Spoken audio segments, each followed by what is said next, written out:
Hi, welcome again to another episode of When the Scriptures Become Real. It's again a podcast where we study the scriptures together, where we learn and where we grow. Again, it's a Monday, and this is our Mentally Strong Monday segment.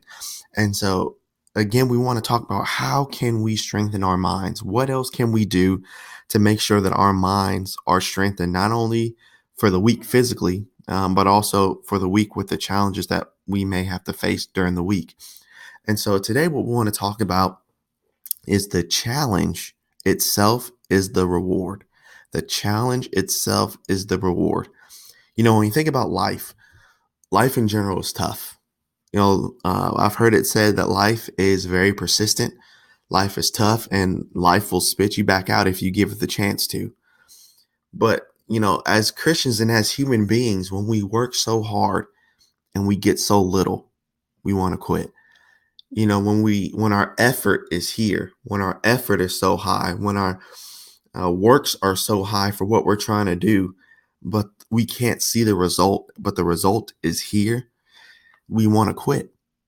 But I want to talk about today, the challenge itself is the reward. You think about sports. I happened to play basketball back when I was in high school and middle school and growing up. I've been a part of championship teams, and it's one of the greatest feelings to win a championship. When you get either a medal or a trophy or a ring, it's a great feeling. But the thing about it is, I remember looking back, the rings, the trophies, the medals, they were great, but that wasn't what satisfied me the most. What satisfied me the most was knowing that I got through all the trials and the ups and downs and the adversity and the injuries that the season brought along. And when you look back and then you know that you won, you want to do it again because you're so satisfied with what you did. So the trophy is great. The ring is great. The medals are great. But the tough times is reward. When we won, I didn't think about, oh, this ring is great. This trophy is great. I thought about every single bad time. I thought about every single injury. I thought about every single bad game. I thought about every single loss. But to know that everything paid off because you didn't quit. I heard an analogy, you can't quit halftime. You can't quit third quarter. You can't quit fourth quarter.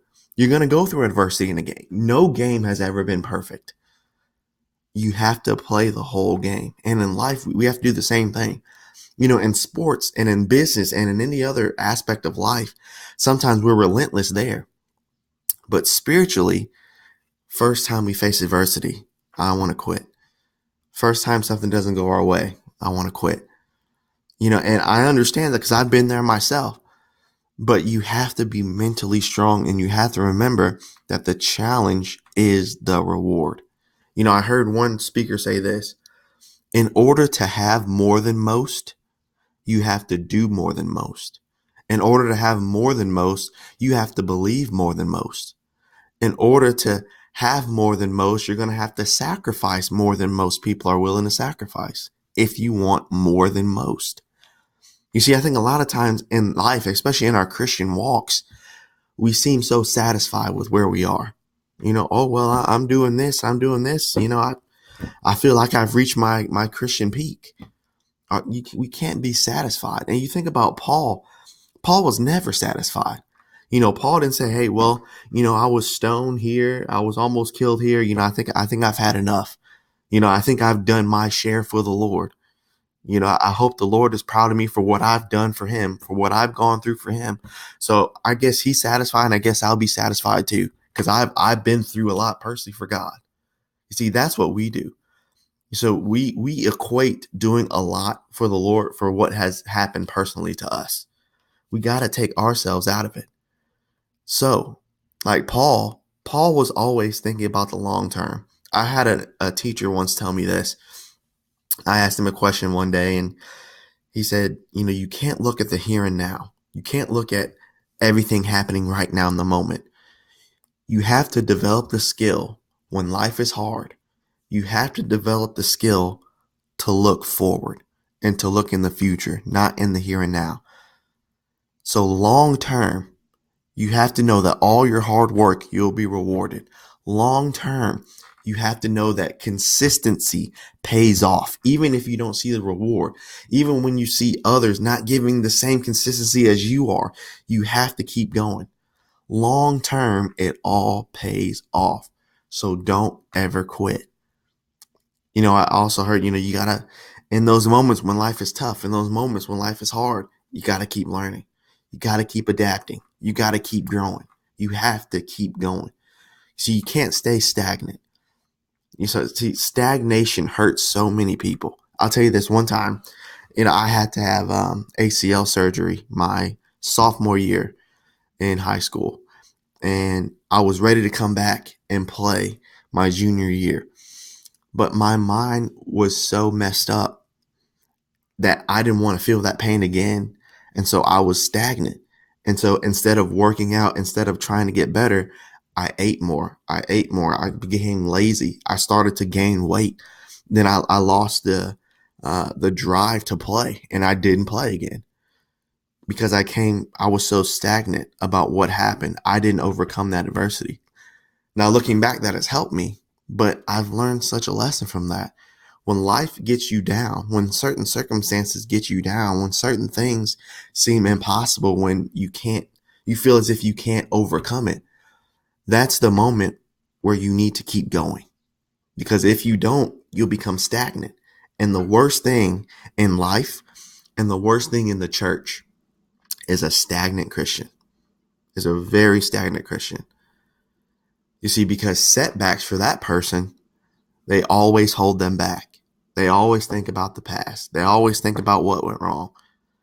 But setbacks for a faithful Christian, they aren't always bad because sometimes they lead us in a better direction. So the challenge is the reward. But let me give you this warning. While you're going through your challenge, it's going to be tough because you may not see results for a long time. Think about Joseph. Joseph never did anything wrong, and nothing that happened to Joseph, personally, he did not deserve those things. Personally, Joseph never did anything to his brothers, never did anything to his father, never did anything to Pharaoh's wife, or Potiphar's wife, never did anything to Potiphar, never did anything to the butler and the baker. All Joseph did through his entire life was help people. But all this wrong always came to Joseph. Now, if you and I were Joseph, how many of us would always quit? Well, I'm tired of doing good because nothing happens. Why should I keep doing good when nothing good happens back? So I guess I'll stop. You see, we can't have that attitude to where we only do things so we can get something back.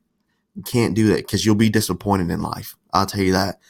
You work so hard and you give of things and you give of things. Sometimes you won't get that back. Sometimes you'll never get it back, but you can't let that stop you. You got to keep moving forward. So let's look at this example. Take your Bibles, and we always want to put even on our Mentally Strong Mondays, we want to put a spiritual emphasis on things too. So let's go to James chapter 5. James chapter 5. Here, James is talking about patience here. And he specifically brings up the example of a husbandman, or basically a farmer. But here in verse 7, look at what he says here. Be ye patient, therefore, brethren, until the coming of the Lord. Behold, the husbandman waiteth for the precious fruit of the earth, and hath long patience for it, until he receive the early and latter part of the rain. So, verse 8, be ye also patient, and establish your hearts. Which heart? This one? No, this one. Establish your hearts and be patient for the coming of the Lord, and grudge not one against another, brethren, lest ye be condemned. Behold, the judge standeth at the door. Patience, patience, patience, patience. You see, sometimes I think about Joseph. I think, how could he do it? How could he keep going? Joseph had this. He had patience. You think about the husbandman. You think about a farmer. When he has that seed and he cultivates the ground and he puts the seed in the ground, after he does that, what else can he really do? For months, maybe for years, what else can he really do? Can he go and literally cultivate the seed and make it grow when he wants it to grow? Can he make it grow the color he wants it? He can't do that.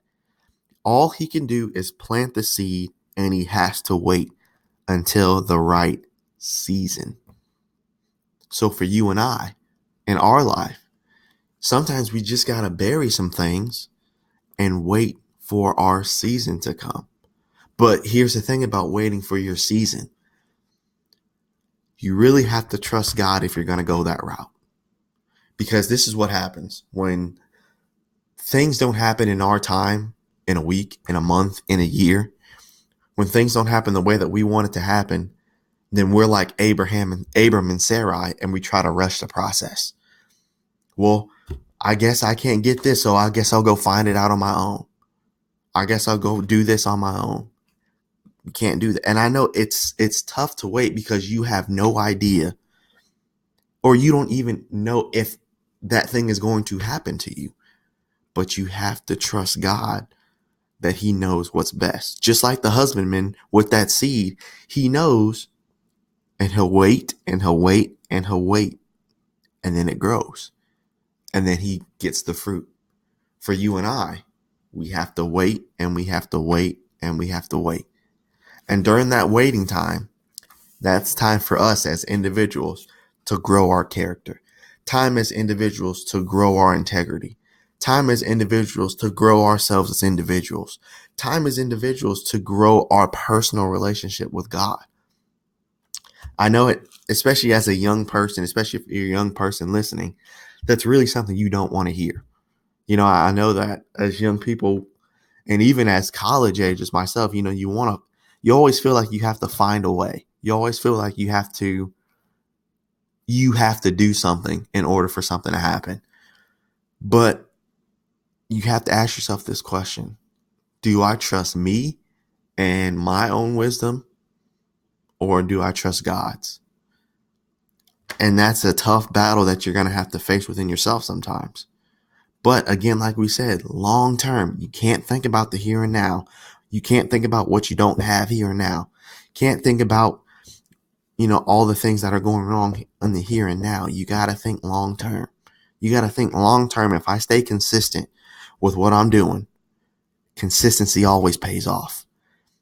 I got to think long term. I don't know when it's going to happen, but I know I'll be rewarded. I know I will. Long term, I know everything will pay off. So my job right now, between now and the future, is to trust God, don't quit, and to keep learning and to keep adapting. I got to keep doing it. I got to keep going because I have no other option.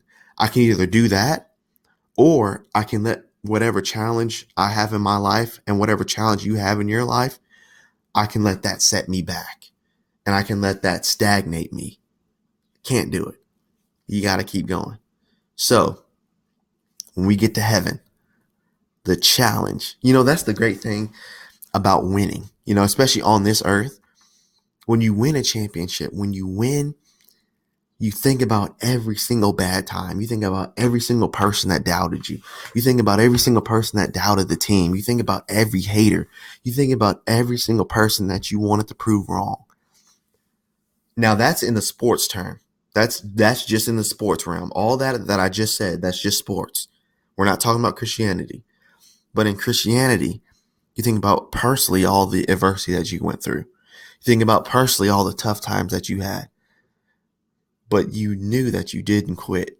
That's the reward. The reward is that I didn't quit. The reward is I didn't give up no matter what. The reward is all the odds in the world were against me, but I never gave up. That's the reward. And just like heaven, when we get to heaven, there's a song that we like to sing called Farther Along. And in this song, Farther Along, I'm looking at the songbook right now. Verse 3 of Farther Along, my favorite verse, says this: "Faithful till death, said our loving master, a few more days to labor and wait." Watch this one. "Toils of the road, toils of life, adversities of life, pain of life, disappointments of life will then seem as nothing as we sweep through that beautiful gate." When you win And when you conquer something, everything that you faced in the past seem as nothing because you did it. And I want to have that satisfaction here on this earth, but I also want to have that satisfaction in heaven. So on today's Mentally Strong Monday, the challenge that you're facing, that is going to be your reward. And so just like Joseph, just like Christ, just like Job, just like Abram, just like all those men of faith in Hebrews 11, don't quit. Don't quit. The challenge is the reward. Thank you all so much.